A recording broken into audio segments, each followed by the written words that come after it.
बोलो श्री कृष्ण कन्हैया लाल की जय।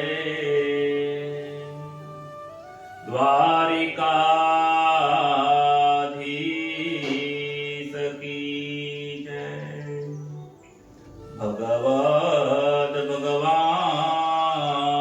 की जय। वक्रतुंड महाकाय सूर्यकोटि समाप्रभं निर्विघ्नं कुरु मे देव सर्वकार्येषु सर्वदा। वसुदेवसुतं देवं कंसचारोणमर्दनम्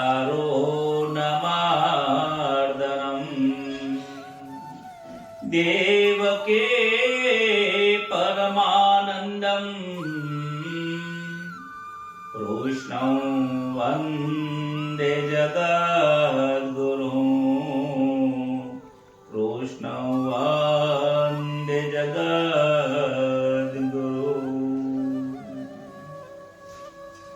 हे गीतावाणी अमृत सखी, गीतावाणी अमृत समी। हे जी सांभरजो नर नाम, हे जी मन ना सब संशय टरे। शांति अंतर माथा। प्रथम नमो गुरुदेव ने, हे जी लरी लरी लागो पाय। मात पिता ने वंदन करो, राखो चरणनि माय। मंगल दिवस याजनो मंगल सौनो थाय। हे जी दास जैसना मानजो, वंदन लाख वंगरोड़। दास जैसना मानजो, वंदन लाख करो। श्री गणेशाय नमः। श्री परमात्मने नमः।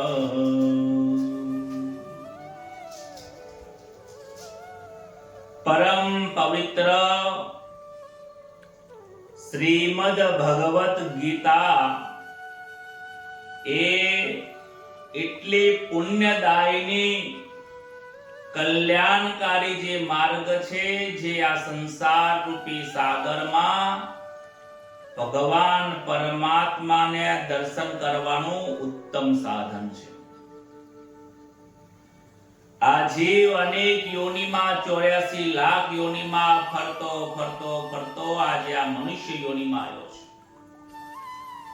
પાપ અને પુણ્ય જ્યારે બે સરખા થાય છે ત્યારે આ મનુષ્ય મૃત્યુલોકમાં મનુષ્ય અવતારમાં જન્મ થાય છે। જો પુણ્ય કર્મ વધી જાય તો દેવલોકમાં સ્વર્ગમાં જાય છે। પાપ કર્મ વધી જાય તો 4 પગવાળાના યોનિમાં જન્મ થાય છે। પરંતુ 2 પગ આપણને એટલા માટે મળ્યા છે કારણ કે પાપ અને પુણ્યનું બેલેન્સ અત્યારે આપણું સરખું છે। હવે આપણે ડિસિઝન લેવાનું છે, આપણે નિર્ણય લેવાનો છે કે મારે અહીંયાથી 4 પગમાં જવું છે કે મારે દેવલોકમાં જવું છે। મનુષ્યનો દ્વાર એ નિર્ણય કરવાનો દ્વાર છે। એમાં પણ આપણે ભગવદ ગીતાનું જ્ઞાન પ્રાપ્ત કરવા બેઠા છીએ। વિચાર કરો કે આપ સૌના આપણા કેટલા પુણ્ય કર્મો કર્યા હશે ત્યારે ભગવદ ગીતા સાંભળવાનો અને એના કરતા વિશેષ સમજવાનો આવો સુનેરો અવસર પ્રાપ્ત થયો છે। આપ સૌના હૃદયમાં બિરાજમાન ચૈતન્ય સ્વરૂપ જે પરમાત્મા છે એ આપ સૌ શ્રોતાજનોને દાસ જયેશ બે હાથ જોડીને વંદન કરે છે કારણ કે આપ સૌ ખૂબ પુણ્યશાળી છો। પુણ્યના બળ સિવાય ભગવતનું જ્ઞાન પ્રાપ્ત થતું નથી. અત્યારે કેટલાય લોકો મોબાઈલની અંદર રીલ જોઈ રહ્યા હશે, અત્યારે કેટલાય લોકો ટીવી અને સિરિયલ જોઈ રહ્યા હશે, પરંતુ તમે એટલા ભાગ્યશાળી છો કે આજે ભગવદ ગીતાને શ્રવણ કરવા બેઠા છો. તમે આજે સંસાર છોડીને બેઠા છો. જ્યારે સંસાર છૂટે છે ત્યારે સામરિયાના દર્શન થાય છે. જ્યારે સામરિયાના દર્શન થાય છે ત્યારે અંદર હૃદયમાં પરમાત્માની અનુભૂતિ થાય છે અને પછી સંસાર છે ને એ પછી છૂટી જાય છે. અર્જુન એ જીવાત્મા છે, ભગવાન શ્રી કૃષ્ણ એ આત્મરૂપી જે આત્મજ્ઞાન આપે છે એ પરમાત્મા છે. દુર્યોધન મહાભારતના યુદ્ધની અંદર એના હૃદયમાં ડર છે, કારણ કે એ અધર્મના પક્ષ ઉપર છે. જેના જીવનમાં અધર્મ છે એ હંમેશા માટે ડરીને રહે છે. એટલા માટે તો એ ગુરુની પાસે જાય છે.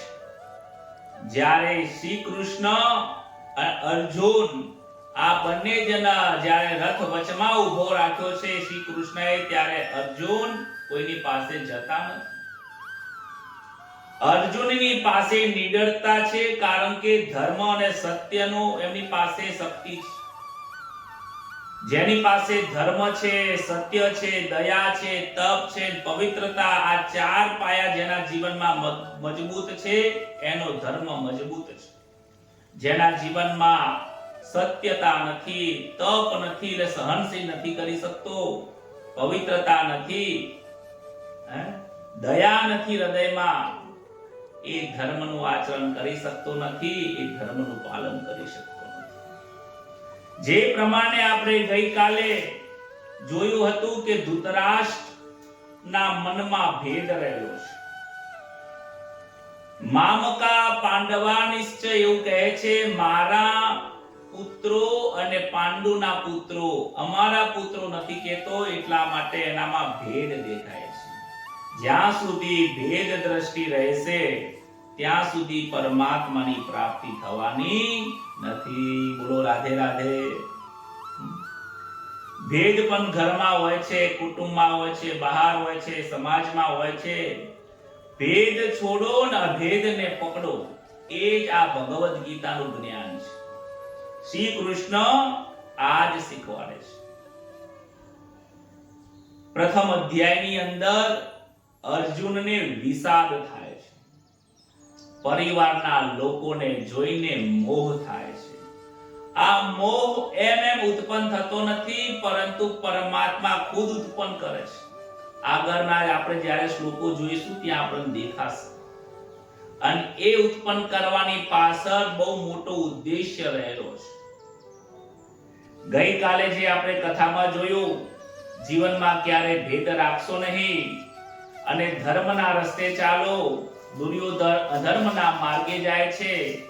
એ જ જે દુર્ગુણો છે એ ખોટા રસ્તા ઉપર લઈ જાય છે. દુર્ગુણો મનને ખરાબ કર્મ કરાવે છે, એટલે એને મન એ દુર્ગુણો સાથે મજબૂત બની જાય છે. આ જીવ મનનું ધાર્યું કરે છે. મનની અંદર દુર્ગુણો પડ્યા છે તો મન તમને દુર્મતિથી ખોટા રસ્તા ઉપર લઈ જશે. મનની અંદર જો સદગુણોનું પ્રભુત્વ વધારશે તો તમને પરમાત્મા તરફ લઈ જશે. આપ સૌના મનની અંદર સદગુણોથી તમે બધા જ ભરપૂર છો. માટે તો આવી ભગવત પ્રાપ્તિ કરવાની ઈચ્છા થઈ છે. નહીં તો ઘરે બેડ ઉપર આરામ ના કરતા હો. ખૂબ પુણ્યશાળી આપ સૌ છો. આપણે 1 થી 6 શ્લોક સુધી આપણે અભ્યાસ કર્યો હતો. હવે આપણે 7મા શ્લોકથી આપણે એનું વિવરણ કરીએ છીએ. દ્રોણાચાર્યના મનની અંદર કોઈ પ્રભાવ પડતો નથી. દુર્યોધન દ્રોણાચાર્યની પાસે જઈને કહે છે કે જુઓ, આ આપણા લોકો જ, આપણા લોકો શક્તિશાળી છે, એમના લોકો પણ શક્તિશાળી છે, બહુ ધ્યાન રાખજો તમે. દુર્યોધનના મનમાં ખૂબ ડર બેસી ગયો છે. 7મા શ્લોકની અંદર કહે છે અસ્માકં તુ વિશિષ્ટામ યે તન્નિબોધ દ્વિજોત્તમ નાયકા મમ પાસૈનસ્ય શંજ્ઞાર્થમ તાન બ્રવીમિ તે. એ દ્વિજોત્તમ, અમારા પક્ષમાં જેઓ મુખ્ય છે એમના ઉપર પણ તમે ધ્યાન આપો. આપને યાદ અપાવવા માટે અમારી સેનાના જે નાયકો છે તે તમને કહું. દુર્યોધને પાંડવોને યાદ કરીને એમને બતાવે છે કે આ શ્રી કૃષ્ણને જુઓ, તમે યુધિષ્ઠિરને જુઓ, અર્જુનને જુઓ, પણ હવે એ પોતાના સેનાની પણ વિશેષતા બતાવે છે. શું ગુરુજી પોતાના સેનાની વિશેષતા જાણતા નથી? પરંતુ એમાં પણ દુર્યોધનની કૂટનીતિ રહેલી છે. અસ્માકં તુ વિશિષ્ટાનામ તન્નિબોધ દ્વિજોત્તમ. દુર્યોધન દ્રોણાચાર્યજીને કહે છે કે અમારી સેનામાં ઓછા વિશેષતા વાળા મહારથીઓ નથી. આપણી સેનામાં પણ ઘણા વિશેષતા ધરાવે એવા છે. આપણો પક્ષ કોઈ કમજોર નથી. જ્યારે આવું ક્યારે લાગે છે કે આપણો પક્ષ કમજોર નથી? જ્યારે હૃદયમાં પાપ અને હૃદયમાં ડર હોય ને ત્યારે આવું મુખ ઉપર આવે છે. જો તમે સત્ય જ છો, જો તમે સત્યના જ માર્ગ ઉપર જો તો કહેવાની ક્યાં જરૂર છે કે હું સાચું બોલું છું? ઘણા લોકોના મનના અંદર વાતે બોલતા હોય છે, હું સાચું કહું છું, હું સાચું કહું છું. ખરેખર એ સાચું કહેતો જ નથી. એની વાત ઉપર વિશ્વાસ ક્યારેય મુકાય નહીં. સાચું કહું છું એટલે સત્યને ક્યારે પણ દેખાવ કરવાની જરૂર નથી. સત્ય સાબિત થઈ જાય છે. કોર્ટમાં લોકો સાબિત કરવા જાય છે, પણ ત્યાં જુઓ ને સત્ય સાબિત થાય છે ક્યાં તો અસત્યની જીત થઈ જાય છે. પણ ઈશ્વરના દરબારની અંદર સત્યનો જ જય થાય છે. આ દુર્યોધન સામેથી કહે છે કે જો આપણી સેના પણ ખૂબ મજબૂત છે. નાયકામ સૈન્યસ્ચ, આપણા સૈન્યના નાયકો સંજ્ઞાર્થમ તન બ્રવીતિ દે, અમારો પક્ષ કોઈ કમજોર નથી. દ્રોણાચાર્યને વિશ્વાસ અપાવવા માટે આપણા પક્ષમાં વિશેષતાઓ છે અને એમના ઉપર સહજ રીતે આપણે વિજય મેળવી શકીએ છીએ. આવું એ ગુરુ મહારાજને સમજાવે છે. ભવાન ભીષ્મશ્ચ કર્ણશ્ચ કૃપશ્ચ સમિતિંજય. 8મો શ્લોક. અશ્વત્થામા વિકર્ણશ્ચ સોમદત્તેસ્તથૈવ ચ. દ્રોણાચાર્યને કહે છે કે પહેલા તો આપ છો, આપ ધનુર્વિદ્યા શીખવાડનારા, જે અમને બધાને જે ધનુરની વિદ્યા તમે આપી છે, એક તો આપ છો. ગુરુ મહારાજને સારું લાગે એટલે પહેલું નામ એ ગુરુજીનું લે છે. આપ એટલે કે દ્રોણાચાર્ય. પિતામહ ભીષ્મ છે, કર્ણ છે, મહાસંગ્રામી કૃપાચાર્ય તથા એવા અશ્વત્થામા, વિકર્મ અને સોમદત્ત અને ભૂરિશ્રવા પણ આપણા ટીમની અંદર આપણા પક્ષમાં રહેલા છે. સારા લોકો ખોટી બાજુઓ ક્યારેક હોઈ શકે છે. આવો વિચાર પણ ક્યારેક કરવો જોઈએ. ભવાન ભીમશ્ચ, આપ અને પિતામહ ભીષ્મ બંને વિશેષ પુરુષ છે. તમે ખૂબ વિશેષતા વાળા છો અને ભીષ્મ પિતામહ પણ વિશેષતા છે. શું વિશેષતા છે? કે એમનું મૃત્યુ કોઈના હાથમાં છે નહીં. ઈચ્છા મૃત્યુનું એમને વરદાન પ્રાપ્ત થયું છે. જ્યાં સુધી પિતામહ ચાહશે નહીં ત્યાં સુધી એમને મૃત્યુ ક્યારે આવવાનું નથી. એ અજન્મા જેવા જ છે. તમે પણ અમને બધાને પણ ખૂબ બધું જ્ઞાન આપ્યું છે. તમે પણ જ્ઞાની છો અને તમને પણ યુદ્ધનું ખૂબ સારું એવું નોલેજ ધરાવો છો. બીજા નંબરમાં કહે છે કર્ણશ્ચ, કર્ણ ખૂબ સુરવીર હતો. મને તો એવો વિશ્વાસ છે કે એકલો પાંડવોને જીતી પાંડવો ઉપર વિજય મેળવી શકે એટલો શક્તિશાળી છે. કૃપશ્ચ સમિતિ, જે કૃપાચાર્યની તો વાત જ શું કરવી, કારણ કે એ તો ચિરંજીવી છે. કૃપાચાર્ય ચિરંજીવી છે, અશ્વત્થામા એ પણ ચિરંજીવી છે. આપણો પક્ષ કોઈ નાનો નથી. આ દુર્યોધન ગુરુ મહારાજને દ્રોણાચાર્યને વિશેષતાઓ સમજાવે છે કે જો આપણા ટીમની અંદર, આપણા પક્ષની અંદર, આપણી સેનાની અંદર આવા મહારથીઓ છે. શું પાંડવોની અંદર છે આવા લોકો? આપણે તો બે મહારથી તો એવા છે કે જેમનું મૃત્યુ ક્યારેય નથી. એક તો છે અશ્વત્થામા અને બીજા જે છે એ કૃપાચાર્ય. 7 ચિરંજીવીઓ કીધા છે. એ 7 ચિરંજીવીઓમાંથી 2 તો આપણા પક્ષમાં જ રહેલા છે. એટલે આપણો પક્ષ ખૂબ મજબૂત છે. મોટા મોટા ધર્માત્માઓ પણ છે. પિતામહ શાંતનુના ભાઈ બાલિકના પૌત્ર સોમદત્ત અને ભૂરિશ્રવા પણ ધર્માત્મા છે. એમને મોટી મોટી દક્ષિણ દ્વારા અનેક યજ્ઞો કર્યા છે અને આવા મહાપ્રતાપી મહારથીઓ આપણા સેનામાં છે. ક્યારેક ક્યારેક મનની અંદર વિચાર આવી જાય કે પિતામહ આટલું બધું જાણતા હતા, દ્રોણાચાર્ય ગુરુ મહારાજ હતા, છતાં પણ એ અધર્મના પક્ષે કેમ બેઠા હતા? ધર્મના પક્ષમાં એ લોકો કેમ ના ગયા? પણ એની પાછળ ઘણું બધું મંથન રહેલું છે.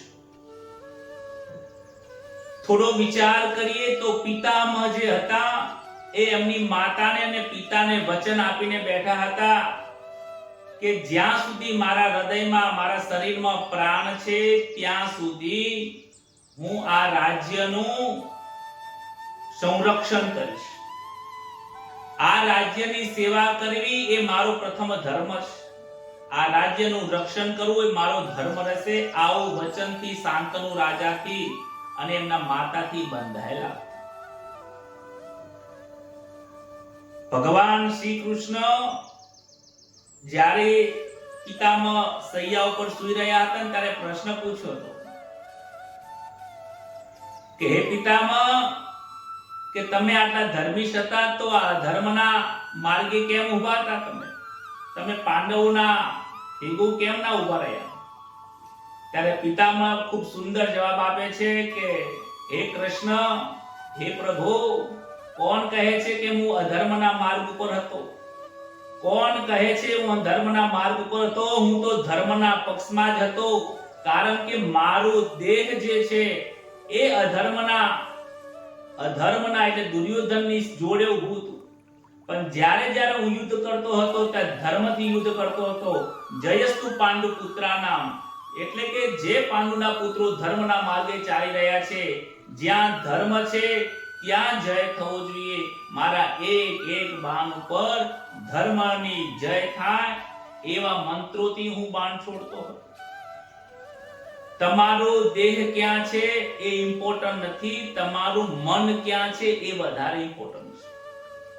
ઘરે બેઠા બેઠા જો દ્વારિકાધીશના જો યાદ કરો તો તમારું મન પણ ત્યાં દ્વારિકાધીશમાં જો હોય તો તમે ઓલરેડી દ્વારકામાં પહોંચી ગયા છો.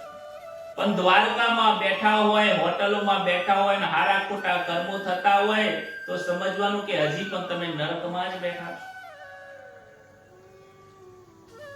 એટલે શરીર ક્યાં છે એ મહત્વનું નથી, કર્મ શું કરો છો એ મહત્વનું પણ નથી. કર્મ યોગની અંદર આવશે. ખૂબ બહુ મહત્વની વસ્તુ છે. કર્મનું ફળ કેવું મળે છે, કયા બેઝ ઉપર એનું ફળ ઉત્પન્ન થાય છે, કેવું બીજ હોય એટલે કેવું ફળ મળે છે, કર્મ યોગની અંદર આવશે. હે ભગવાન, હે પ્રભુ, મેં મારા જીવનમાં ક્યારે પાપ કર્યા નથી. હું ધર્મના રસ્તે હતો એટલે તો મૃત્યુના સમયે આજે તમે મને દર્શન આપવા માટે આવ્યા છો. જો અધર્મના માર્ગે હોત, અધર્મના પક્ષમાં હોત તો તમે મને દર્શન આપવા માટે આ છેલ્લી ઉંમરે છેલ્લી ઘડી આવ્યા હોત નહીં. બોલો રાધે રાધે. આનાથી સાબિત થાય છે પિતામહ ક્યારે પણ અધર્મના દુર્યોધનને સાથ આપ્યો નથી. દુર્યોધન એટલે ધૃતરાષ્ટ્રનો પુત્ર નહીં. દુર્યોધન એટલે દુર્મતિને, અધર્મ, એને દુર્યોધન સમજતો. બાકી ધૃતરાષ્ટ્રના પુત્રને જો સમજતો તો આ ભગવદ ગીતા ધ્યાનમાં આવશે નહીં. રાધે રાધે બોલના પડેગા. પછી જે બીજા જે છે ગુરુ દ્રોણાચાર્ય, કહેવાય છે કે જે દ્રોણાચાર્ય હતા એમનું જીવન ખૂબ આર્થિક રીતે કમજોર હતું. એમના આશ્રમમાં ભોજન માટે કોઈ વ્યવસ્થા નથી. જ્યારે ભીષ્મ સાથે એમની મુલાકાત થઈ એના પહેલાની વાત છે. અશ્વત્થામા ખૂબ નાનો હતો. પોતાની માતાને, હું ટૂંકમાં કહું છું કે એમની માતાને જઈને કહ્યું કે માં, મને તમે દૂધ આપો, મને ભૂખ લાગે છે. ઘરમાં આશ્રમમાં કોઈ ગાયો નથી, ભોજનની કોઈ વ્યવસ્થા નથી, કેટલાય દિવસોથી ભૂખ્યા રહ્યા હતા. એમની પત્ની પણ ભોજન નતું કર્યું. દ્રોણાચાર્ય પણ ખૂબ ધર્મિષ્ઠ જીવન એમનું હતું. ત્રિકાળ સંધ્યા કરતા ધર્મિષ્ઠ જીવન હતું. કોઈની સામે હાથ લાંબો કર્યો નતો. એટલે એમની પાસે કોઈ આજીવિકા નથી. બે પૈસા એમની પાસે આવતા નહોતા. એકવાર એમના બાળક અશ્વત્થામા બાળક એમને કીધું કે મને દૂધ આપો. માતાને કીધું કે દૂધ નતું. ત્યારે કંઈક ઉપયોગ કરીને એને દૂધ આપ્યું.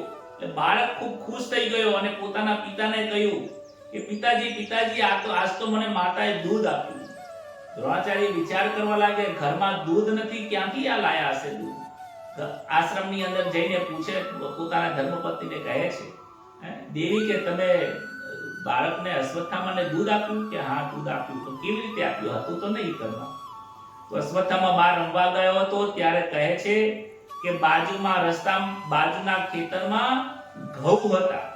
એ ઘઉંના દાણા નીચે પડેલા હતા. એ દાણા હું વીણી લાવી, એને ઘંટીમાં નાખીને એનો પાવડર બનાવ્યો, આટો બનાવ્યો, અને એ આટાને પાણીમાં નાખીને હલાવીને મેં બાળકને દૂધ આપ્યું. એટલે સફેદ કલરનું થઈ ગયું. બાળકે જીવનમાં ક્યાં દૂધ પીધું છે તો એને ખબર પડે કે આ દૂધ છે. એને પી લીધું એટલે એને ખબર પડી ગઈ કે દૂધનો સ્વાદ આવો હોય. એ દિવસે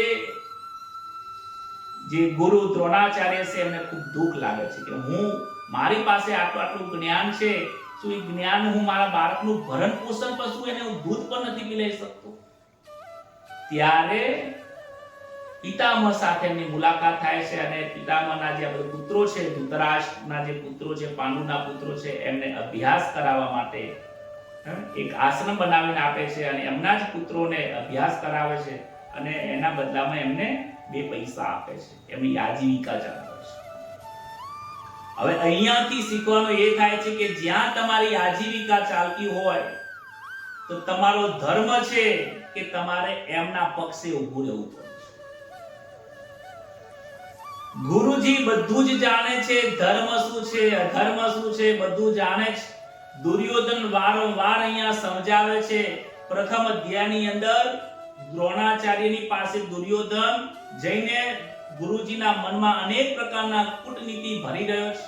પાંડવો વિશે અનેક પ્રકારના વિષ ભરી રહ્યો છે. દ્રોણાચાર્યજી એક શબ્દ પણ બોલતા નથી.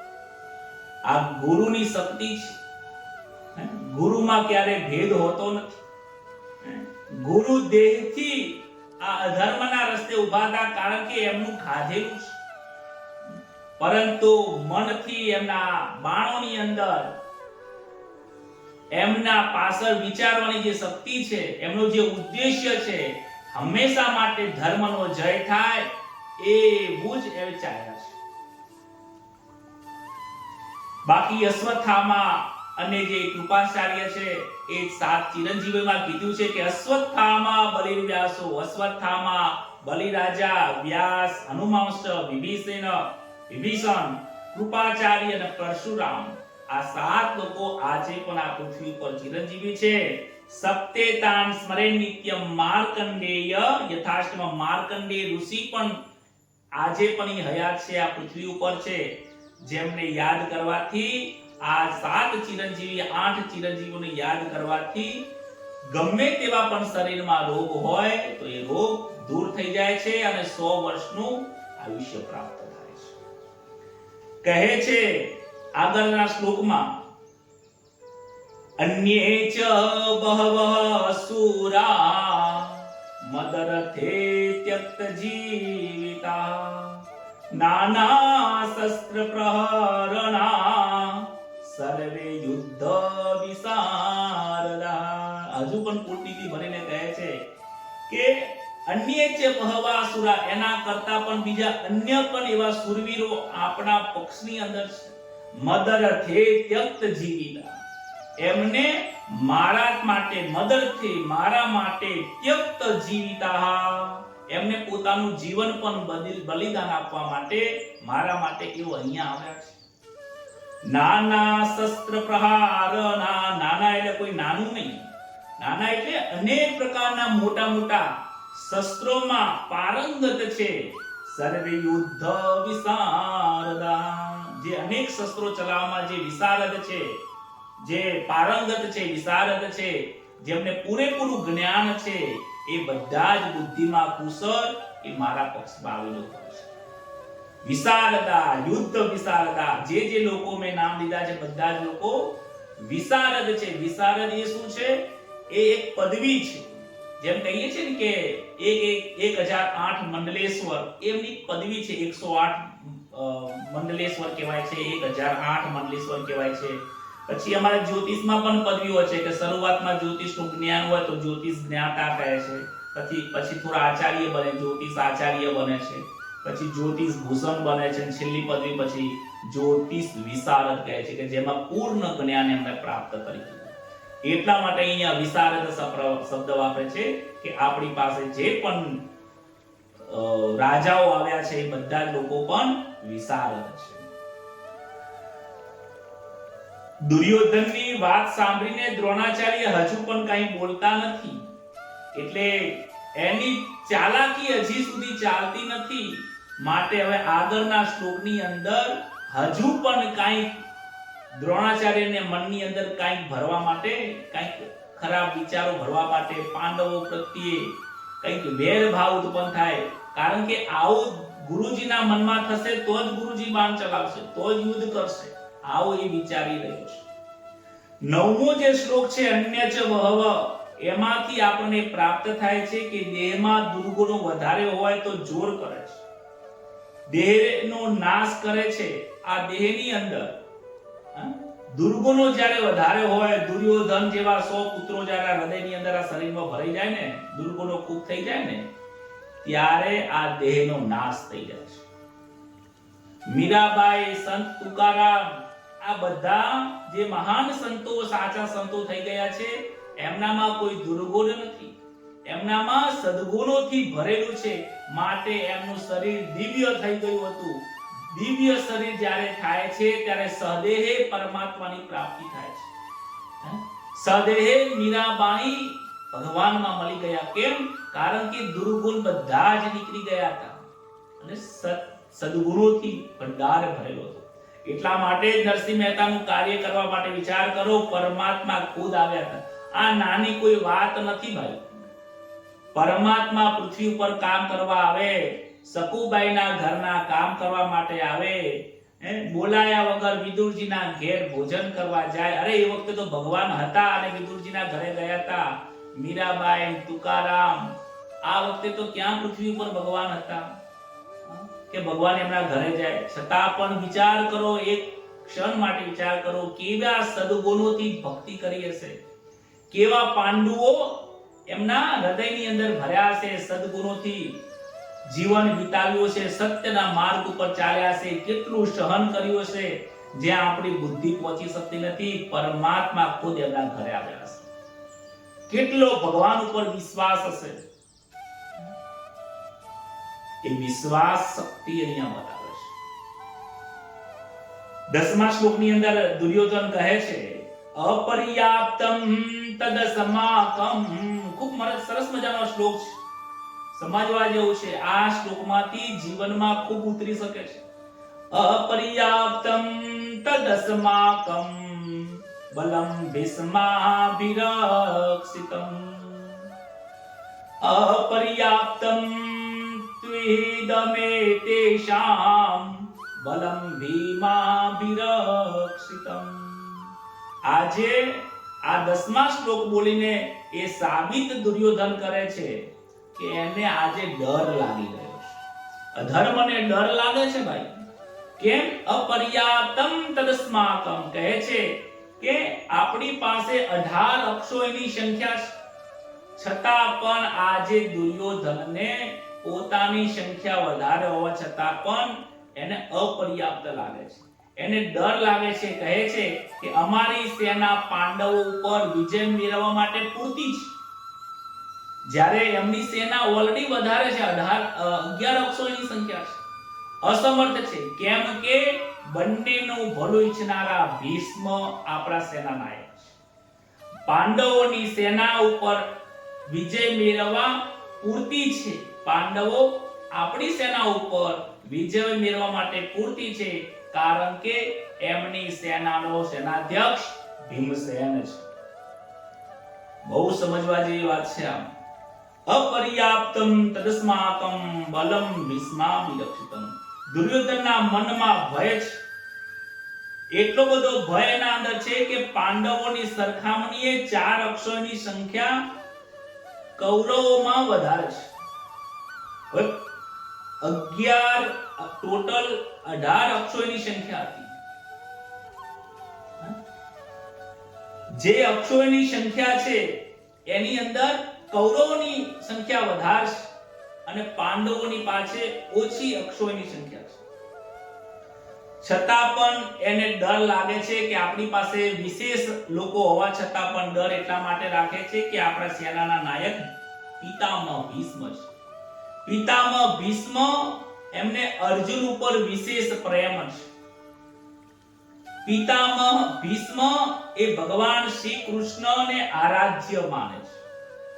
હવે જે સામેના પક્ષના મુખ્ય લોકોને, જે આપણા જ સેનાપતિ, જેને પોતાના માનતા હોય, આરાધ્ય માનતા હોય, એના પ્રત્યે પ્રેમ હોય, તો એ વિશેષ યુદ્ધ કેવી રીતે કરી શકશે?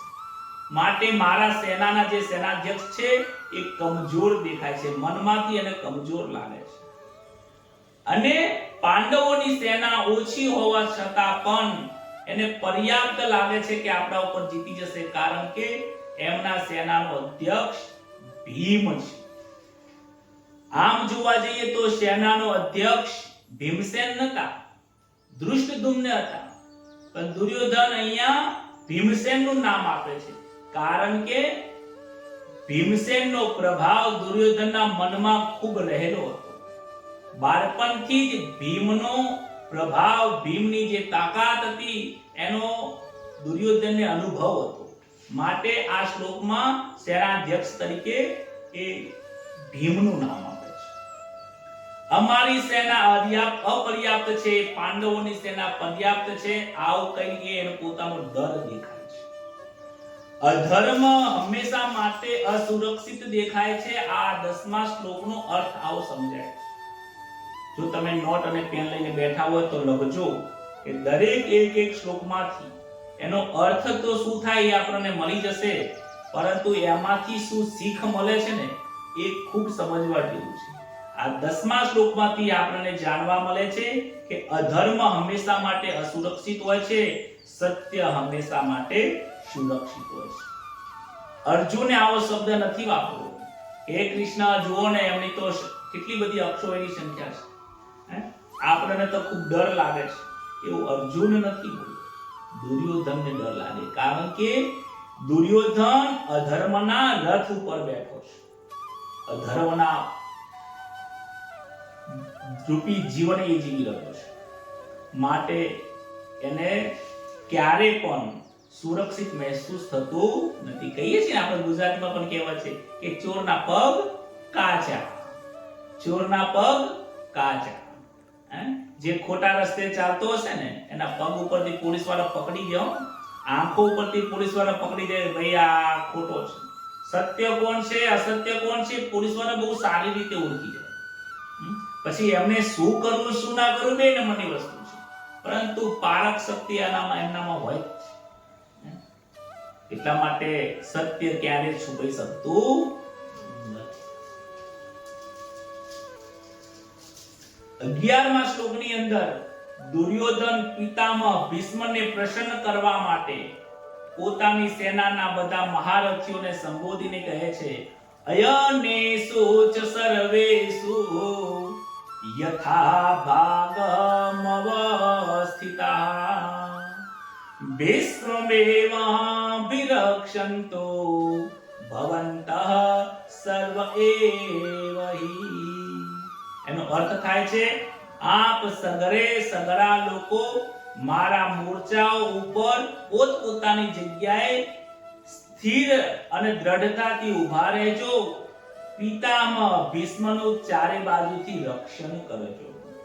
પિતામહને સારું લાગે પિતામહનો રથ અને દ્રોણાચાર્યનો રથ બંને જુદા જુદા ઊભો છે અને દુર્યોધન ત્યાં જઈને આ ચર્ચા કરી રહ્યો છે અને હવે પિતામહની સામું જોઈને કહે છે દ્રોણાચાર્યએ કોઈ જવાબ ના આપ્યો એટલે પિતામહને સારું લાગે, પિતામહ સારી રીતે યુદ્ધ કરી શકે માટે પિતામહનું રક્ષણ કરવા માટે આ શ્લોકમાં કહેવાય છે કે તમે બધા જ પોતપોતાના મોરચા ઉપર ખડે પગે રહેજો, કોઈ આગળ પાછળ થતા નહીં અને પિતામહનું તમે રક્ષણ કરજો, કારણ કે પિતામહનું મૃત્યુ શિખંડીથી થઈ શકે છે.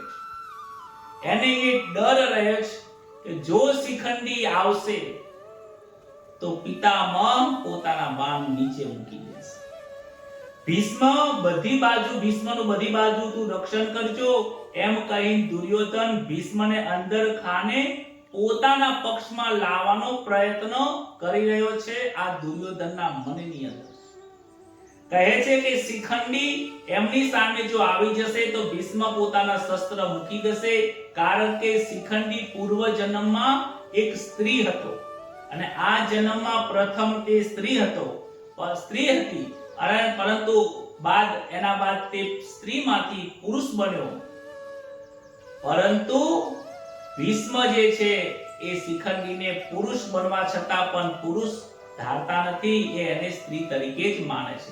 માટે કહે છે કે શિખંડીનું ધ્યાન રાખજો, શિખંડી આવી જશે તો ભીષ્મ પિતામહ બાણ મૂકી દેશે તો અર્જુન એમના ઉપર બાણ ચડાવી દેશે. માટે ચારે બાજુથી તમે ભીષ્મનું રક્ષણ કરજો. આવું કહેવાનું તાત્પર્ય એક જ છે કે ભીષ્મ પિતામહને પણ પોતાના તરફ કરવા માંગે છે. કેટલો તો ડર ભરેલો છે, વિચાર કરો. દ્રોણાચાર્ય કાંઈ પણ બોલ્યા નથી હજી, પણ દુર્યોધનનો માનસિક ઉત્સાહ ભાગેલો જોઈને એના પ્રત્યે ભીષ્મજીએ દેખાડેલા પ્રેમ અને સદભાવના કારણે આગળના શ્લોકમાં એ પ્રગટ થાય છે. દ્રોણાચાર્ય કંઈ બોલતા નથી. આટલો વચન દુર્યોધનના બોલવા છતાં પણ દ્રોણાચાર્ય બોલતા નથી. એનું કારણ કે એ સદગુરુ છે, એ વિદ્યાના ગુરુ છે. એમને અર્જુનને પણ જ્ઞાન આપ્યું છે, એટલું જ્ઞાન દુર્યોધનને પણ આપ્યું છે. પાંડવો અને કૌરવો બંને એમના શિષ્ય છે. હવે બંને શિષ્ય એમના હોવાથી એક શિષ્ય ઉપર વિશેષ પ્રેમ હોય, એક શિષ્ય ઉપર અભેદ રાખે તો એ સદગુરુને દોષ આપે છે. સદગુરુમાં ગુરુ જે હોય છે એના અંદર ક્યારે ભેદ હોતો નથી, જો ભેદ હોય તો એ ગુરુ હોતા નથી. આ ગુરુ મહારાજનું લક્ષણ છે.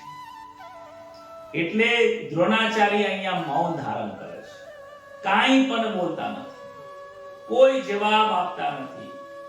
આ રીતે બાજુમાં પિતામહ જે હતા એમને થોડું લાગી આવે છે કે દુર્યોધન આ યુદ્ધના સમય ઉપર પોતાનો આત્મવિશ્વાસ ખોઈ બેઠો છે, માટે એને કંઈક સારું લાગે, એનો આત્મવિશ્વાસ વધે એવું મારે કંઈક કરવું જોઈએ. આ પણ એક પુત્ર અને સ્નેહના કારણે થઈને જ આવું કરે છે. એ આ 12મા નંબરના શ્લોકમાં આવે છે, કહે છે કે 11મા નંબરનો જે શ્લોક હતો એમાં એવો અર્થ થાય છે કે દુર્યોધન ભીષ્મની સુરક્ષા માંગે છે, અહંકારને સહારો જોવે છે. દુર્યોધન છે એ અહંકાર છે, જે દુર્યોધન છે એ જ અહંકાર છે. આપણા હૃદયની અંદર શરીરમાં એક અહંકાર રહેલો છે. કયો અહંકાર રહેલો છે? હું જયેશ છું, હું બ્રાહ્મણ છું, હું પંડિત છું, હું જ્ઞાની છું, હું ધનવાન છું, હું શિક્ષક છું, હું મોટી નોકરી કરવા વાળો છું, હું ઊંચી પદ પર બેઠવા વાળો છું. આ જે અહંકાર જે છે, હું પનાનો અહંકાર, એ જ આ જીવનમાં દુર્યોધન છે.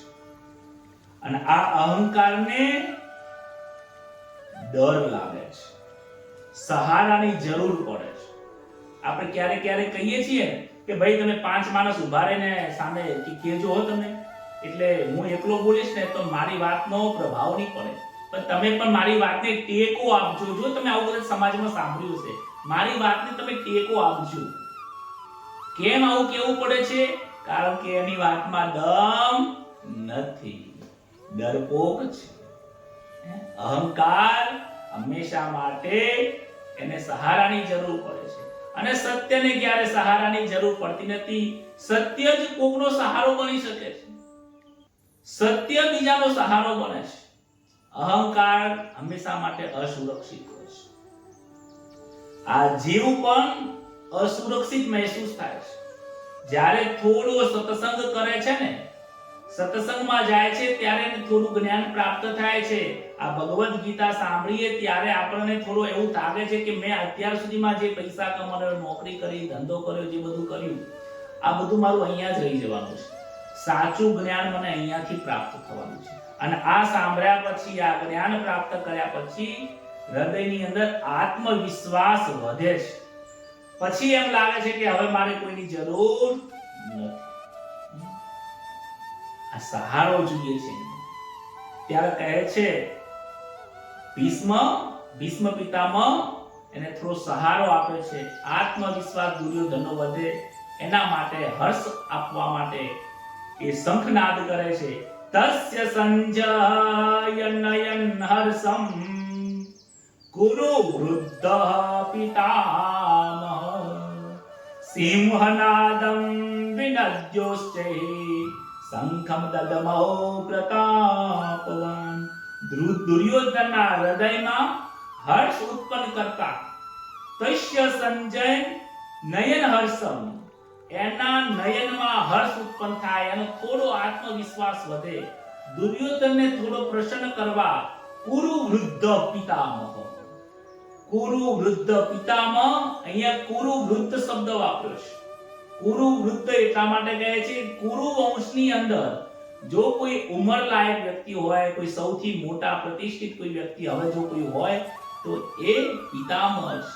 એટલે એમને એક વિશેષણ આપ્યું છે કે કુરુ વૃદ્ધ પિતામહ સિંહનાદમ વિનદ્યોસ્તે, જેમ સિંહની ગર્જના થાય છે, શંખમ તદમો પ્રતાપવાન, એવો જોરથી શંખ વગાડ્યો છે. દુર્યોધનને હર્ષ થાય, એને થોડો આનંદ થાય કે પિતામહ પણ મારા પક્ષમાં છે, એવું એને થોડું લગાડવા માટે, હર્ષ કરવા માટે સિંહના નાદ જેવો જોરથી અમને શંખ વગાડ્યો છે. પ્રતાપવાન, પ્રતાપવાન એટલે ભીષ્મ ત્યાગની મોટી અસર છે.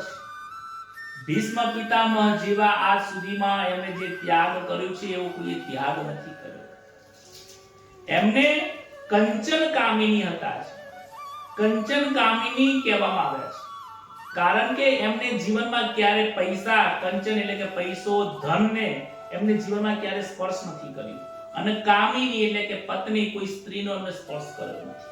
કંચન અને કામિની, પૈસા અને ધન, આ પૈસા અને સ્ત્રી, આ બંનેનો એ ત્યાગી રહ્યા છે, માટે એમને કંચન કામિની ના ત્યાગી પણ કહેવામાં આવે છે. આવા અસ્ત્ર અને શસ્ત્ર ચલાવવામાં જે નિપુણ હતા એમને પિતામહ કુરુ વંશના જે મહાન મોટા જે વ્યક્તિ હતા એમને જોરથી શંખ વગાડ્યો છે. પિતામહ ભીષ્મે શંખ વગાડ્યો, એનું પરિણામ શું આવ્યું ને એ આગળના શ્લોકમાં આવે છે. પરંતુ આ શંખ વગાડ્યો, ભીષ્મે જે શંખનાદ કર્યો છે એ દુર્ગુણો અહંકારને ઉત્સાહિત કરે છે. આપણા જીવનમાં ક્યારેક ક્યારેક દુર્ગુણો જે રહેલા હોય છે ને એ અહંકારને ઉત્તેજિત કરતા હોય છે. હવે તો બધાય કરે છે, તું શું કામ ચિંતા કરે છે? હું બેઠો છું ને. ખોટા રસ્તા ઉપર લઈ જવા વાળા પણ ઘણા લોકો હોય છે. આપણા જીવનમાં દુર્ગુણો ન વધે, મનની અંદર ન આવે, એનું ખાસ ધ્યાન રાખીએ. તત શંખાશ્ચ ભેર્યશ્ચ પનવાનકગો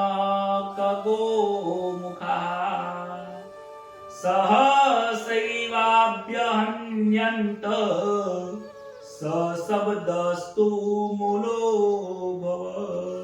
ભીષ્મ શંખ વગાડવાથી જે પરિણામ આવ્યું, કહે છે કે આ શંખ એવો ભેરી નગારા, ઢોલ, મૃદંગ અને રણસિંગાનો એવો અવાજ આવ્યો હતો કે આ બધા જ બાજાઓ એક સાથે વાગી ઉઠ્યા અને એમનો એ શબ્દ એટલો ભયાનક બધા જેવા પણ ભીષ્મ પિતામહે શંખ વગાડ્યો એટલામાં તો બધા જ કૌરવોના જેટલા પણ લોકો હતા કોઈએ નગારા વગાડ્યા છે, કોઈએ મૃદંગ વગાડ્યા છે, કોઈ નાના નાના શંખો વગાડ્યા, અનેક પ્રકારના શંખો વાગ્યા છે. તમને જણાવી દઉં, શંખ એ એક સમુદ્રમાંથી નીકળે છે, દક્ષિણાવર્તી અને વામવર્તી પણ હોય છે અને એ શંખ ભગવાનને જ્યારે ભોજન કરાવતા હોય ત્યારે હસ્ત પ્રક્ષાલન કરવા માટે, ભગવાનને જળ આપવા માટે એ વાપરવામાં આવતું હોય છે. પ્રણવ પણ ઢોલ કહેવાય છે, આનંદ એક મૃદંગ જેવું હોય છે અને ગોમુખ જે શબ્દ વાપર્યો છે એ રણસિંગા જેવું હોય છે. આગળથી ગાયના મુખ જેવું લાંબુ લાંબુ હોય છે, અહીંયાથી જોરથી વગાડે એટલે ગોળ આવું લાંબુ હશે, કદાચ તમે જોયું પણ હશે. એવા રણસિંગા પણ ત્યાં વાગવા લાગ્યા. આ શ્લોકમાંથી આપણને એક વસ્તુ પ્રાપ્ત થાય છે કે જેમ શંખ અને ઢોલ અને નગારા વાગ્યા એમ બહારના સંસારનો સૂર વધારે હોય છે અને મનને અશાંત કરી નાખે છે. આ સંસારમાં અનેક પ્રકારના સૂર થઈ ગયા છે, મોટા મોટા શંખનાદ થઈ ગયા છે. કોઈ વ્યવહારિક જીવનમાં થાય છે, સમાજમાં થાય છે, કુટુંબમાં થાય છે, પરિવારમાં થાય છે અને એના કરતા વધારે તો જે મનને દુખી કરે છે આ મનની અંદર રહેલા વ્યક્તિ સામાન્ય શાંતિથી બેઠો હોય તો કેટલાય વિચારો કરે, આને મારી સાથે આવું કર્યું, આને મારી આ સાથે આવું કર્યું, આ કર્યું, તે કર્યું, કેટલું ફરી નાઈ મનની અંદર એટલા બધા ગોટાળે મનને ચડાઈ દે છે અને એનાથી આ શરીર અશક્ત બની જાય છે. મનના વિચારો, દુર્ગુણો જે છે એ મનને અશાંત કરી નાખે છે અને મન જ્યારે સદગુણોની સાથે સોર કરવા લાગે છે ત્યારે પરમાત્માની સાથે એક તાલ બંધાય છે. બોલો રાધે રાધે. આપણે જ આપણું ગુરુ કરીએ છીએ, આપણે જ આપણું કલ્યાણ કરીએ છીએ. લોકો પોતાનો કલ્યાણનો માર્ગ શોધવા બીજે જાય છે. ભગવદ ગીતા કહે છે કે આ કલ્યાણનો માર્ગ શોધવા બીજે જવાનો નથી, કલ્યાણનો માર્ગ તારા હૃદયમાં જ રહેલો છે. કલ્યાણ સ્વરૂપ પરમાત્મા તારા હૃદયમાં બિરાજમાન છે, એટલા માટે તો તું બોલી રહ્યો છે, ખાઈ શકે છે, સાંભળી શકે છે, જઈ શકે છે, કામ કરી શકે છે, બે પૈસા કમાઈ શકે છે, શ્રીમદ ભગવદ કથા મુખમાંથી બોલી શકાય છે અને કર્ણથી સાંભળી શકાય છે, મનથી સમજી શકાય છે. બોલો રાધે રાધે. આ ચૈતન્યની શક્તિ છે. બાકી ચૈતન્ય નીકળી જાય અને ઘરમાં ઊંઘાડેલા પડ્યા હોય, તમને ખબર હશે કે ઘરમાં ઊંઘાડી દીધા હોય, ગંગાજળ લઈને આપો તો ગંગાજળ મુખમાં જતું નથી, બોલાઈએ બાપા બાપા તો બાપા બોલતા નથી, આખું ઘર રડે છે પણ એને કોઈ પરવા પડી નથી. કારણ કે જે ચૈતન્યની જે શક્તિ છે, કલ્યાણકારી જે શક્તિ હતી નીકળી ગઈ છે. એ કલ્યાણકારી સાધનને ખોળવાનું મુખ્ય ઉદ્દેશ્ય આ ભગવદ ગીતા છે. એ કલ્યાણકારી કોણ છે? કલ્યાણકારી શિવ આપણા હૃદયમાં છે, કલ્યાણકારી કૃષ્ણ આપણા હૃદયમાં છે. ભગવદ ગીતાના 10મા અધ્યાયની અંદર આવું આવે છે. એક જ્યારે આપણે જોઈશું ત્યારે ખબર પડશે આપણે ખોટું કામ કરી રહ્યા છીએ. આપણે ખોટા બહાર બજારમાં અલગ અલગ જગ્યાએ ફરી કલ્યાણનો માર્ગ શોધવા નીકળી પડ્યા છીએ. અખા મહારાજે એક એમની લાઈનમાં ખૂબ સરસ કીધું હતું, તું જ તારો ગુરુ બની જા. તારામાં ગુરુ મહારાજ ઓલરેડી બેઠા જ છે. ઘણા લોકો કહે છે કે અમારા ગુરુ મહારાજ તો મરી ગયા છે, આવું કહેવાય નહીં અહીંયાથી, પણ ઘણા લોકો કહે છે કે અમારે જ્ઞાન લેવું પણ કોના જોડે છે, એમાં ગુરુ મહારાજ તો છે જ નહીં, હયાત છે જ નહીં. અરે ગુરુ મહારાજ ના મરે, ગુરુ મહારાજ હયાત જ હોય. તારા હૃદયમાં ખોજ, બજારમાં કેમ ખોળશ? એ તું જેને ગુરુ મહારાજ કહે છે એ તો શરીર છે, એ શરીર તો પડવાનું જ છે એક દિવસ. તારા અંતરાત્મામાં ખોજ, તારામાં ખોજ. અખા મહારાજને ઘણા બધા ગુરુઓ મળ્યા, પરંતુ એમનું અખા મહારાજ બધું કરી જવા મારા મળ્યા, પણ જ્યારે એમને એક સારા સદગુરુ, સાચા સદગુરુ મળ્યા, એમને કહ્યું, હે અખા, તું તારા હૃદયમાં ગુરુને ખોજ. ગુરુ એ પરમાત્માનું સ્વરૂપ છે. હરિ, ગુરુ ને સંત, આ ત્રણ એક સ્વરૂપ છે જે તારા હૃદયમાં બેઠા છે. તું મંથન કર. નવરો બેઠો છે, રીલ જોવે છે, બેઠો બેઠો મંથન કર તારા મનની અંદર, તને પરમાત્મા ચોક્કસથી મળશે. તું બજારના બીજા લોકોના સંસારના સોર મનની અંદર લાવે છે અને દુખી થાય છે, તો એમાં હું શું કરું? કૃષ્ણ કહે છે હું શું કરું એમાં? તું તારી જાતે જ દુખી થાય છે. માટે આ 13મો જે શ્લોક કહે છે, મનના વિચારો, દુર્ગુણોના વિચારો મનને અશાંત કરે છે, હૃદય ચીરી નાખતું હોય છે અને બહારના જે સોર છે આ હૃદય જીવનને બરબાદ કરી નાખે છે. જેટલા સમાજ અને વ્યવહારના જીવનમાં જેટલા તમે સંકરાશો ને એટલા તમે વિંટરાઈ જશો. અમારા દાદાજી, અમારા સદગુરુ મહારાજ વાસુદેવ મહારાજ અને મારા સદગુરુ મહારાજ શ્રી પ્રભાશંકર મહારાજ જીવનમાં એક શબ્દ અમને ખૂબ વારંવાર કહેતા હોય છે કે પોતાનો દુનિયા બહુ નાની રાખો. દુનિયા જેટલી મોટી એટલું દુઃખ મોટું, જેટલી દુનિયા તમારી નાની એટલું દુઃખ તમારું ઓછું ને એટલું સુખ વધારે. હવે અમેરિકાની દુનિયા આપણી નથી. અમેરિકામાં કઈ હા ના થાય તો આપણા પેટમાં પાણી હલતું નથી. પરંતુ એમ કહેવામાં આવે કે ગુજરાતની અંદર બસ પડી ગઈ ને આટલા લોકોનું મૃત્યુ થઈ ગયા તો આપણને દુઃખ થાય છે. એમાં પણ આપણને એમ ખબર પડે કે એ તો અમારા ગામના જ 10 લોકો હતા તો વધારે દુઃખ થાય છે. અને એમાં એ ખબર પડે કે એમાં જે 10 લોકો હતા એમાંથી એક મારા કુટુંબનો વ્યક્તિ હતો તો પછી રોવાનો વારો આવે છે. કેમ કે જેટલું તમારી દુનિયા જેનાથી તમે અટેચમેન્ટ, જેટલું તમારું અટેચમેન્ટ જેનાથી નજીક છે, જેટલી દુનિયાથી તમે નજીક રહેશો, ઘર બાર છોડવાની વાત નથી, મનની વાત છે કે મનથી તમે જેટલા સંસારના લોકોથી જોડાયેલા રહેશો એટલું જ આ મનને દુઃખ વધારે થશે. જેટલું જ મનથી આ સંસારના સાથે તમે ઓછા રહેશો એટલું જ સુખ વધારે થશે. બોલો રાધે રાધે. બાકી તો નોકરી એ કરવાની, ધંધો એ કરવાનો, પૈસા એ કમાવાના, ઘરે કરવાના, છોકરાને પૈણાવવાનો, બીજી ઉપર નાચવાનું, ખરે બધું કરવાનું, પણ ભૂલવાનું નહીં મારે ભગવત પ્રાપ્તિ કરવાની છે. પોતાનું ઉદ્દેશ્ય ભૂલવાનું નહીં, લક્ષ્ય ભૂલવાનું નહીં. ધંધો કરવા જઈએ અને કમાવાનું લક્ષ્ય ભૂલી જઈએ તો શું હાલત થાય? નુકસાન થાય. આપણે આવી નુકસાની કરવી નથી. બોલો રાધે રાધે. આઈએ આપણે બધા 14મા નંબરના શ્લોક ઉપર વિવરણ કરીએ. તતઃ શ્વેતૈર્હયૈર્યુક્તે મહતિ સ્યંદને સ્થિતૌ માધવ પાંડવશ્ચૈવ દિવ્યૌ શંખૌ પ્રદત્મતુ. બહુ સુંદર શ્લોક છે આ એક શ્લોકની અંદર જે શબ્દાર્થ મૂકેલો છે એ ખૂબ હૃદયને આનંદ આપવા વાળું છે. તતઃ શ્વેતૈર્હયૈર્યુક્તે, તતઃ શ્વેતૈર્હયૈર્યુક્તે, એ પછી સફેદ ઘોડાઓથી જોડાયેલા મહાન રથ ઉપર બિરાજમાન, મહતિ સ્યંદને સ્થિતો, બેઠેલા લક્ષ્મીપતિ ભગવાન શ્રી કૃષ્ણ, માધવ પાંડવશ્ચૈવ, શ્રી કૃષ્ણ અને પાંડુના પુત્ર એટલે કે અર્જુન, દિવ્ય શંખો પ્રદત્મતુ. શ્રી કૃષ્ણ અને અર્જુને પણ દિવ્ય શંખો વગાડ્યા છે. અહીંયા એક પહેલો શબ્દ વાપર્યો છે તતઃ શ્વેતૈર્હયૈર્યુક્તે. ભગવાન શ્રી કૃષ્ણ અને અર્જુન જે રથ ઉપર બિરાજમાન છે એ ચિત્ર રથ નામનો જે ગંધર્વ હતો એમને અર્જુનને 100 ઘોડાવાળો રથ આપ્યો હતો. અર્જુનની પાસે જે રથ છે એ રથ કયો છે? ચિત્રરથ નામનો એ ગંધર્વ છે એ અર્જુનને આપવામાં આવ્યો હતો. અને એ ઘોડાને સફેદ ઘોડાઓ, એ રથને સફેદ ઘોડાઓ હતા અને એ પણ 100 હતા, 100 હતા.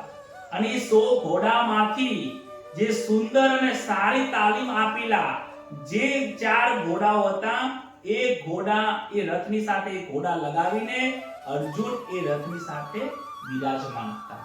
ભગવાન શ્રી કૃષ્ણ એના સારથી બન્યા હતા. મહતિ સ્યંદને સ્થિતો. યજ્ઞમાં આહુતિ રૂપે જે ઘી આપવામાં આવે છે એ એક વખત યજ્ઞ કરી રહ્યા હતા અને દેવતાઓ યજ્ઞની અંદર આહુતિ આપતા ઘી ખૂબ વધારે હોમાયું અને વધારે ઘી હોમાવાના કારણે અગ્નિને અજીર્ણ થઈ ગયું. અગ્નિ નારાયણને શું થઈ ગયું? અજીર્ણ થઈ ગયું. એ જે અજીર્ણ થઈ ગયું એના કારણે એમને એક એવું અજીર્ણને દૂર કરવા માટે, પેટમાં જે ગેસ થઈ ગયો એને દૂર કરવા માટે, અગ્નિનારાયણની વાત છે, એ અલગ અલગ જગ્યાએ ખૂબ વનમાં ફર્યા, પણ જે વનમાં એ દવા લેવા જાય તો દેવતાઓ શું કરે કે એ વનને બાળી નાખે. એટલે પછી અગ્નિનારાયણે અર્જુનને સહકાર લઈને એ પછી એ વનમાં જાય છે અને એમાંથી વજની જડીબુટીથી અગ્નિનારાયણનું અજીર્ણ ત્યાં મટી જાય છે અને એના કારણે એમને એક અલગ પ્રકારની શક્તિ આપી હતી. કહે છે કે અર્જુનને આ ઘણો મોટો રથ આપ્યો હતો. જે ઘોડાઓ હતા એ ચિત્ર રથે આપ્યો હતો, પરંતુ ચિત્રરથ નામના ગંધર્વે આપ્યો હતો. અને જે રથ હતો એ રથ અર્જુનને કોને આપ્યો હતો? અગ્નિનારાયણને આપ્યો હતો. અને કહે છે કે સોનાથી મઢેલો હતો, તેજોમય હતો, પૈડા એટલા ઘણા મજબૂત હતા, પૈડા ખૂબ વિશાળ હતા, સોનાની ચમક અને વીજળીની ચમકની જેમ એ પૈડાઓ ચમકી રહ્યા હતા. અને ધજા પણ એવી ચમકતી હતી જાણે કે ચંદ્રની સમાન ચમકતી હતી. એ ધજા 1 યોજન એટલે કે 4 ગાઉ સુધી ઊંચી ફરકતી હતી. અર્જુન જે રથ હતો એની જે ધજા હતી 4 ગૌ ઊંચી હતી. છતાં પણ જ્યાં આપણને લાગે કે ક્યાંક જતા હશે તો ઝાડપાનને અડતું તો હશે ને, એ ધજા પતાકામાં એટલી તાકાત હતી, શક્તિ હતી કે ગમે તેટલા વનની અંદર જતું રહે છતાં પણ કોઈ વૃક્ષો એને સ્પર્શ કરી શકતા હતા નહીં. એ કોઈ પણ રોકટોક વગર ત્યાંથી નીકળી જતા હતા. અને એ ધજા ઉપર એકાદશ રુદ્ર જે મહાદેવજીનો અંશ કહેવાય છે એ હનુમાનજી બિરાજમાન. સ્થિતો કહેવાનો મતલબ થાય છે કે ભગવાન શ્રી કૃષ્ણ એ રથ ઉપર બિરાજમાન હતા. માધવ પાંડવશ્ચૈવ. માધવનો મતલબ થાય છે મા વત્તા ધવ. માનો મતલબ થાય છે લક્ષ્મી દેવી, મા લક્ષ્મી. ધવનો અર્થ થાય છે પતિ. જે લક્ષ્મીજીના પતિ છે એનું નામ માધવ છે. માધવનો અર્થ થાય છે લક્ષ્મી, પતિ થાય છે. એટલા માટે પાંડવ નામ, એટલા માટે અહીંયા માધવ શબ્દ વાપરવામાં આવ્યો છે. અને દિવ્ય શંખો પ્રદદ્મતો. ભગવાન શ્રી કૃષ્ણના હાથમાં, અર્જુનના હાથમાં જે શંખો હતા તે તેજસ્વી હતા, અલૌકિક શંખો હતા. અને એમણે પણ આ શંખ ખૂબ જોરથી વગાડ્યા હતા. કૌરવોના મુખ્ય સેનાપતિ ભીષ્મ છે, એમનું સૌપ્રથમ શંખ વગાડવું જ યોગ્ય હતું. ઘણા લોકોના મનમાં એમ થાય કે કૌરવોના સેનાપતિ ભીષ્મ હતા એટલે ભીષ્મએ શંખ વગાડ્યો બરાબર છે, સેનાપતિ તો શંખ વગાડે. પરંતુ પાંડવોના સેનાપતિ તો ધૃષ્ટદ્યુમ્ન હતા, તો પ્રથમ શંખ શ્રી કૃષ્ણએ કેમ ગર્જના કરી? શ્રી કૃષ્ણએ શંખ પહેલો કેમ વગાડ્યો? આવા ઘણા લોકોના મનમાં પ્રશ્નો ઉદ્ભવ થાય છે. એનું શંકાના સમાધાન અર્થે અહીંયા ગીતાજીમાં લખ્યું છે. કહે છે કે ભગવાન સારથી બને કે મહારથી બને? ભગવાન સારથી બને કે મહારથી બને એમનું અગ્રેસરપણું ક્યારે પણ અટકતો નથી. કારણ કે ભગવાન ખુદ અહીંયા એમનું ધર્મ કાર્ય કરવા માટે જ આવ્યા હતા. એ આગળના શ્લોકની અંદર આવશે કે યુગે યુગે હું પ્રગટ થાઉં છું, ધર્મની રક્ષા માટે પ્રગટ થાઉં છું. અહીંયા ધર્મની રક્ષા માટે તો સારથી બન્યા છે. ભાઈ ચારથી બને કે મહારથી બને, ભગવાનનું મોટાપણું, જે ઉચ્ચનું જે પદ છે, ભગવાનનું જે પદ છે એ ક્યારે મટતું નથી, ચાહે પછી ગમે તે કાર્ય કરે. સંજય આગળના 4 શ્લોકમાં પૂર્વ શ્લોકનો ખુલાસો કરતા બીજાઓના શંખનાદનું પણ વર્ણન કરે છે. 5 જન્યમ ઋષિકેશમ દેવદત્તમ ધનંજય પૌંડ્રમ દત્તમૌ મહાશંખમ ભીમકર્માવૃકોદમઃ. અંતર્યામી ભગવાન શ્રી કૃષ્ણએ 5 જન્ય નામનો શંખ જોરથી વગાડ્યો છે. આ 5 જન્ય શંખ પંચજન નામના એક રાક્ષસ હતો એ શંખમાં બેસી ગયો. એટલા માટે ભગવાને એ શંખ બનીને ત્યાં જઈને એનો વધ કરે છે, એનો ઉદ્ધાર કરે છે. અને એ શંખનું નામ ભગવાન રાખે છે પંચજન નામનો એ શંખ એમની હાથમાં હોય છે. ઋષિકેશો દેવદત્તમ ધનંજય. આ દેવદત્ત છે એ જ્યારે યુધિષ્ઠિર રાજા જ્યારે યજ્ઞ કરતા હોય, રાજસુ યજ્ઞ કરતા હોય, ત્યારે અર્જુન ઘણા રાજાઓને જીતીને ઘણું બધું ધન એ લઈને આવતા હોય છે. એટલા માટે ઘણું બધું ધન અને ઘણી બધી એમની પાસે સંપત્તિ હોવાથી એમનું નામ ધનંજય પડ્યું છે. દેવદત્તમ ધનંજય, દેવદત્ત નામનો જે શંખ છે એ ધનંજય એટલે કે પાઠ અર્જુન વગાડે છે. પૌંડ્રમ દધમૌ મહાશંખમ, પૌંડ નામનો જે શંખ છે એ ભીમ કર્મા રૂકોદર, રૂકોદર કહેતા જે ભીમ છે એ પૌંડ નામનો શંખ વગાડે છે. હવે અહીંયા આપણે વિચાર કરીએ કે ભીમનું નામ વૃકોદર કેમ પડ્યું છે? કારણ કે દરેક વ્યક્તિ અગ્નિ 27 કે 28 પ્રકારના અગ્નિ કીધા છે. આપણા શરીરમાં પણ એક જઠરાગ્નિ રહેલો છે. એ અગ્નિ બધું જમીનું બધું પચાવે છે. પ્રાણ, અપાન, વ્યાન, ઉદાન, સમાન આ પંચ પ્રાણ આપણા શરીરમાં રહેલા છે અને જઠરાગ્નિની અંદર એ બધું જ આપણું જે ભોજન છે એને અમૃત બનાવે છે, એના લોહી બનાવે છે, વીર્ય બનાવે છે, શક્તિ બનાવે છે, એ બધું બનાવે છે. પરંતુ ભીમની અંદર એક વિશેષ અગ્નિ હતો જેનું નામ હતું વૃક નામનો વિશેષ અગ્નિ રહેલો છે. કારણ કે એ અગ્નિના કારણે ભીમ જેટલું પણ ખાતા, હજારો લાડો ભીમ એક સાથે ખાઈ જતા હતા અને એ બધાને પાચન કરવા માટે એ વૃક નામનો એમનામાં અગ્નિ એમના પેટમાં હતો. એટલા માટે એમનું નામ વૃકોદર પડ્યું છે. એટલા માટે ભીમ વૃકોદર, ભીમસેનના નામે એમણે પૌંડ નામનો શંખ વગાડ્યો હતો. અનંત વિજયમ રાજા કુંતી પુત્રો યુધિષ્ઠિરઃ નકુલઃ સહદેવશ્ચ સુઘોષ મણિપુષ્પિકૌ. 16મા શ્લોકની અંદર કુંતી પુત્ર યુધિષ્ઠિરે અનંત વિજય નામનો શંખ વગાડ્યો છે.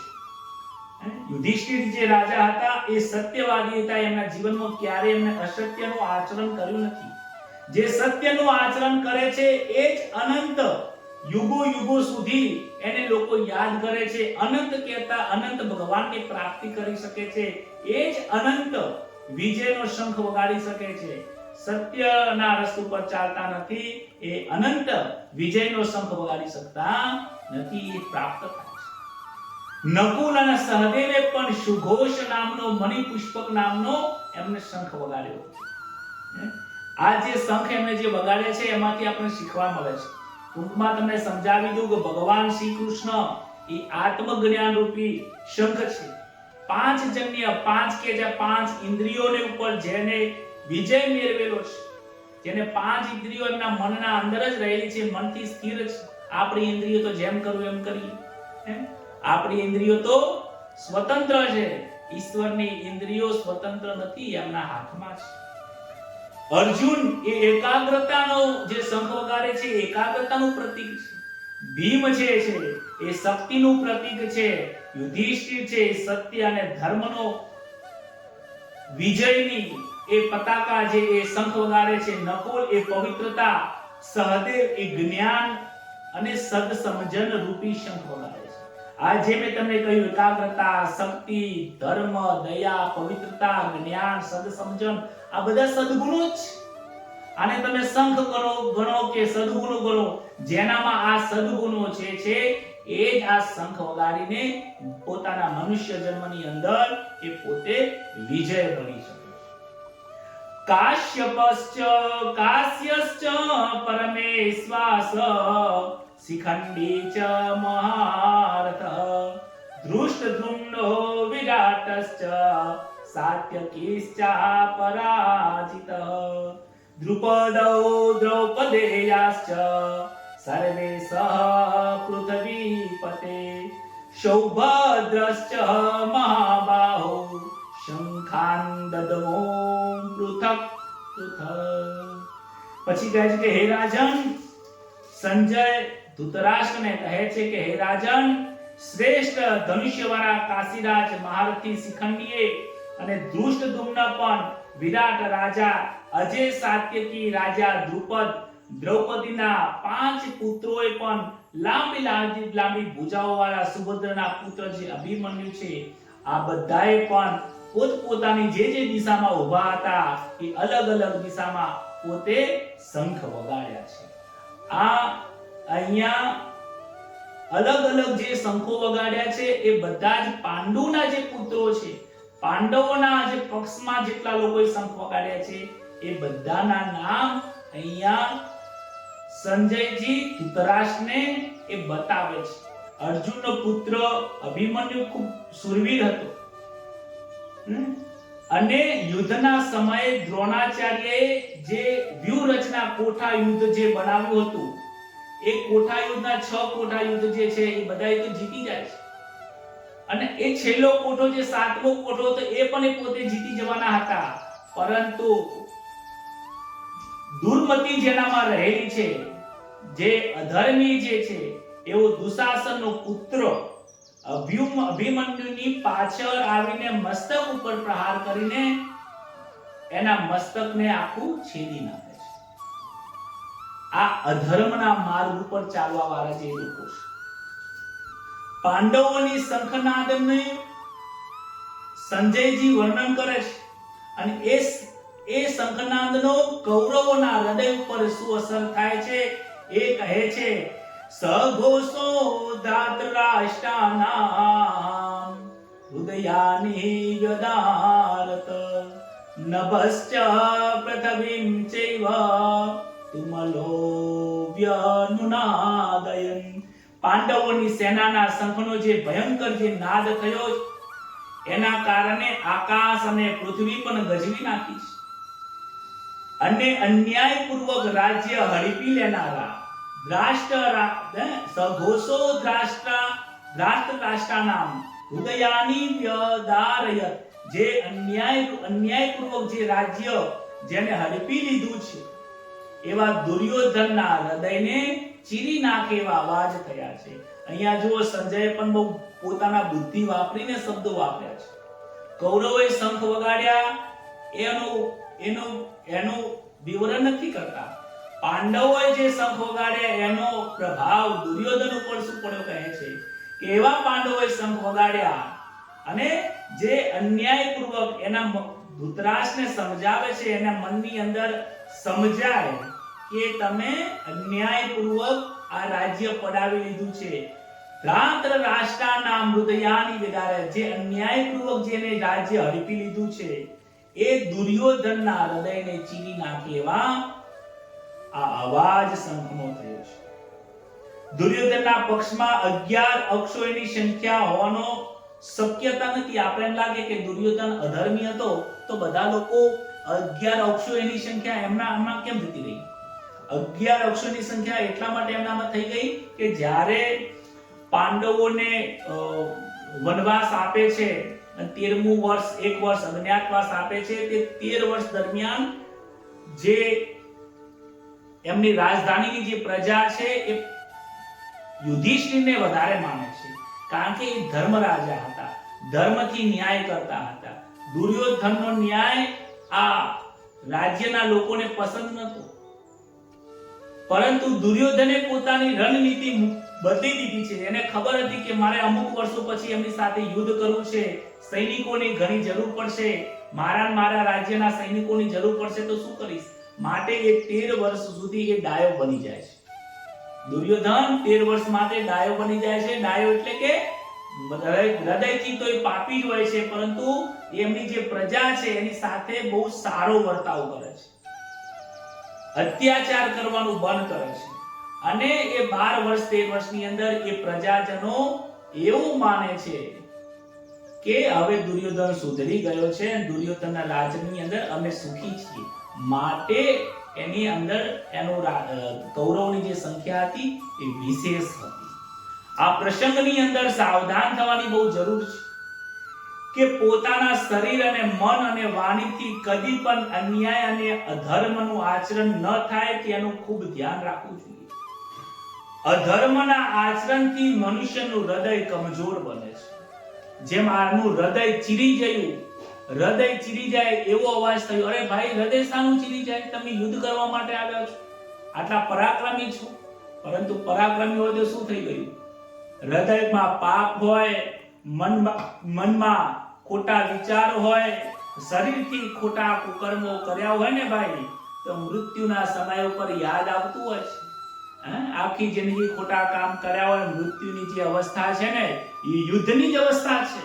તમે જુઓ, મૃત્યુના સમય પર બેસી રહેવાય નહીં, ખવાય નહીં, દાંત કામ ના કરે, હાથ ના કામ કરે, પગના ઢીંચન કામ ના કરે, સમાજના લોકો તરસોડી દેતા હોય, ઘરના મા બાપ, ઘરના જ લોકો છોકરાઓ ગાળો બોલતા હોય, મુખમાં દાંત ના હોય અને જાડી ભાખરીઓ બને ખાવા આવતી હોય, ગાળો બોલતી હોય, પટ કઈ નાની બહુ જતી હોય, સમય કોઈ આઈને આપણી પાસે કોઈ બેસતું ના હોય, આખી જિંદગી ધમાલ કર્યા હોય અને આજે હવે કોઈ આપણી પાસે બેસતું ના હોય, તો આ મહાભારત તમારી જાતે તમારા મનનું નથી તો બીજું શું છે? ત્યારે અંદરથી આ શરીર શિથિલ બની જાય છે, હૃદય કાંપી જાય છે અને ત્યારે એક કરેલા કર્મ યાદ આવે છે. એટલા માટે ધૃતરાષ્ટ્ર રાષ્ટ્રના દુર્યોધનને સંજયજી યાદ કરાવે છે કે તમે જે ખોટી રીતે પચાઈ પાડ્યું છે, માટે આ તમે યાદ કરો, તમને યાદ કરાવે છે મનથી. એટલા માટે દુર્યોધનનું હૃદય ચીરાઈ ગયું છે. સત્યની સામે અસત્ય ડરી જાય છે. શંખનાદ થાય છે. શંખનાદ જે સત્યનો શંખનાદ થાય, આત્મજ્ઞાનથી અહંકાર દૂર જાય છે. જ્યારે હૃદયમાં આ ભગવદ ગીતાનું જ્ઞાન પ્રાપ્ત કરીએ ને આપણે, ત્યારે સંસારના જે અહંકાર છે, સંસારમાં રહેલું જે અજ્ઞાન છે ને, એ પડતો ધીમે ધીમે ઉઠી જાય છે. હૃદયમાં રહેલું જે કચરો છે, દુર્મતિ અને એ બધું જ દૂર થાય છે. માટે હંમેશા માટે ધર્મના પક્ષમાં રહેવું જોઈએ, ખોટા પક્ષમાં રહેવું જોઈએ નહીં. આ જ વાત સાથે મારી આજની વાણીને આપણે વિરામ આપીએ છીએ, અલ્પ વિરામ આપીએ છીએ. આવતીકાલેથી અથ વ્યવસ્થિતાનામ ત્યાંથી એટલે 20મા નંબરના શ્લોકથી ફરીથી આપણે શરૂઆત કરીશું. આજની વાણીને આપણે અહીંયા વિરામ આપીએ. આવો ભગવાનનું નામ લઈને આપણે ઈશ્વરમાં તન્મય થઈએ. હરે રામ રામ રામ હરે હરે, હરે કૃષ્ણ કૃષ્ણ કૃષ્ણ હરે હરે, હરે રામ રામ રામ હરે હરે, હરે કૃષ્ણ કૃષ્ણ કૃષ્ણ હરે હરે, હરે રામ રામ રામ હરે હરે. કૃષ્ણ કનૈયા લાલ કી જય, ભગવદ ભગવાન કી જય, દ્વારિકાધીશ કી જય. નમઃ પાર્વતી પતયે, હર હર મહાદેવ. સૌને જય શ્રી કૃષ્ણ, રાધે રાધે. સૌને જય ભગવદ ભગવાન. આજની આપ કથામાં આવ્યા, આપ સૌનો ખૂબ ખૂબ ધન્યવાદ. આ રીતે આગળ બીજા અધ્યાયમાં, ત્રીજા અધ્યાયમાં પણ કર્મયોગ, ભક્તિયોગ, જ્ઞાનયોગ એક શ્લોકને આપણે સમજીશું, જીવનમાં ઉતારીશું. ભગવદ ગીતા આપણને આ અજ્ઞાન રૂપી આ ખોટા સંસારની અંદર સત્યને ખોલવાનો માર્ગ બતાવે છે. મેં ગ્રુપમાં લખ્યું છે કે સંસાર ખોટો છે અને ખોટામાં જ સાચાને ખોલવાનું છે. આ જે દેખાય છે ને એ બધું ખોટું, આ જે દેખાય છે આની અંદર જે રહેલું જ્ઞાન છે ને એ જ સત્ય છે. એ જ વાત સાથે આપ સૌને શુભરાત્રી. જય શ્રી કૃષ્ણ. મા બાપની સેવા કરો અને હંમેશા માટે મીઠી વાણી બોલીએ, ભગવદ પ્રાપ્તિ થાય એ જ વિચાર રાખીએ. પોતાના વિચારો ગ્રુપની અંદર જરૂર લખજો. આ કથા સાંભળી, જ્ઞાન પ્રાપ્ત કરી, શ્રવણ કરીને તમારું મન અને આત્મા શું બોલી રહ્યું છે એ વિચારે જરૂર પ્રગટ કરજો. જન સુધી ખૂબ શેર કરજો. ઘણા લોકો શેર નહીં કરતા હોય, જે શેર કરે છે એને વંદન કરું છું. ખોટા રીલો શેર કરીએ એના કરતાં સારી વસ્તુ જરૂર શેર કરીએ. શુભરાત્રી. જય શ્રી કૃષ્ણ.